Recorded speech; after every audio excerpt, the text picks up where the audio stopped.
Cold is the heart, fair Greece, that looks on thee, nor feels as lovers o'er the dust they loved. Dull is the eye that will not weep to see thy walls defaced, thy mouldering shrines removed by British hands which it had best behooved to guard those relics ne'er to be restored. Cursed be the hour when from their isle they roved, and once again thy hapless bosom gored, and snatched thy shrinking gods to northern climes abhorred.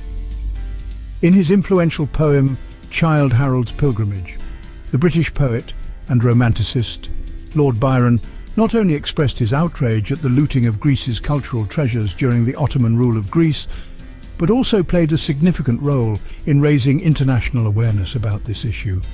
During this time, representatives from powerful European countries, both authorized and unauthorized, participated in excavating archaeological sites or forcibly removed archaeological monuments with or without accreditation.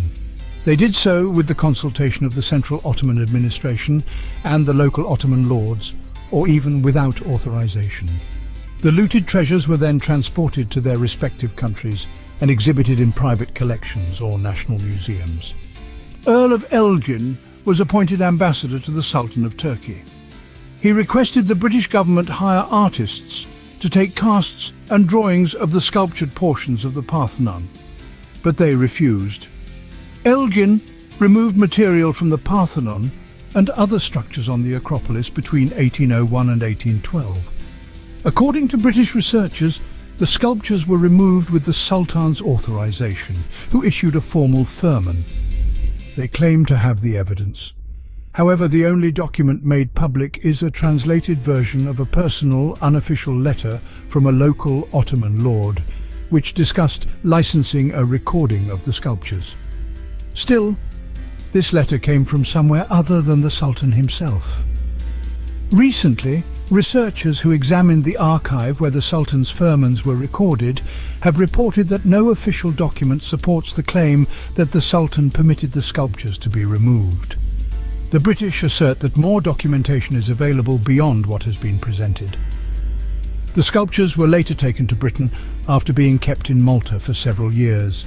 The excavation and removal cost was paid by Elgin, who planned to use them for a private museum, but finally sold them to the British government. After a thorough investigation by a parliamentary select committee in 1816, Elgin's actions were considered entirely legal before the sculptures entered the collection of the British Museum by Act of Parliament.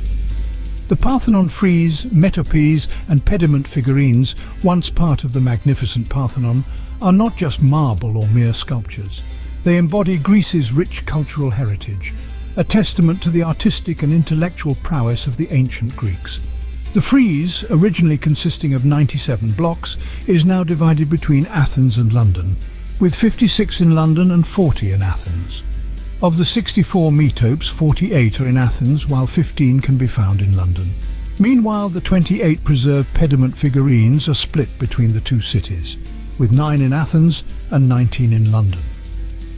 The Parthenon frieze is believed to depict the Panathenæa festival procession, a significant event in ancient Athens. At the same time, the metopes illustrate various Greek myths such as the Gigantomachy, Amazonomachy, Trojan War, and the struggle of the Lapiths and Centaurs, stories that have shaped the cultural identity of Greece and influenced civilizations across the globe. Since 1983, Greece has been trying to bring back the Parthenon sculptures to Athens, which were taken away from their place of origin and creation. This campaign was initiated by the then Minister of Culture, Melina Mercouri. Nevertheless, the Greek authorities have been facing some challenges in their endeavour to restore the sculptures. The British Museum trustees, who hold a different perspective, argue that the Parthenon sculptures should be displayed in London because they represent ancient Greek civilization in history. They believe that seeing the sculptures within the context of the British Museum's world collection deepens our understanding of their significance in world cultural history. The trustees assert that the sculptures showcased in London provide immense public benefit as a component of the museum's global collection.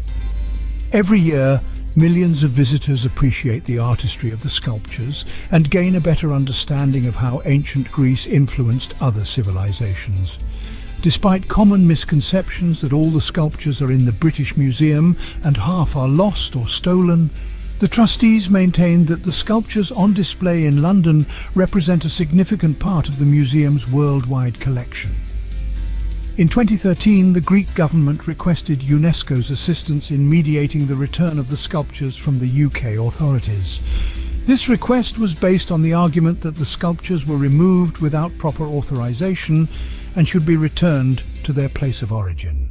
In 2021, UNESCO ruled that the UK government was obligated to return the sculptures and urged the UK to negotiate with Greece. The committee concluded that the United Kingdom government is compelled to return the Parthenon sculptures since the case has an intergovernmental character.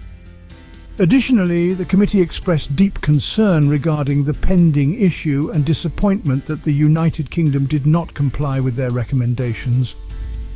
Unfortunately, in November 2023, the issue of the Parthenon sculptures faced a setback when UK Prime Minister Rishi Sunak cancelled a meeting with Greek Prime Minister Kyriakos Mitsotakis after the Greek leader made public comments about the sculptures.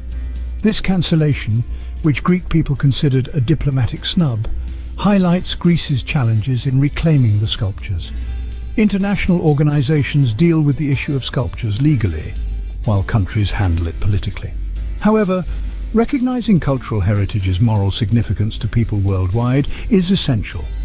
While legal and political arguments are important, it is equally necessary to consider the cultural and historical context in which these sculptures were produced and their significance to the Greek people and world civilization.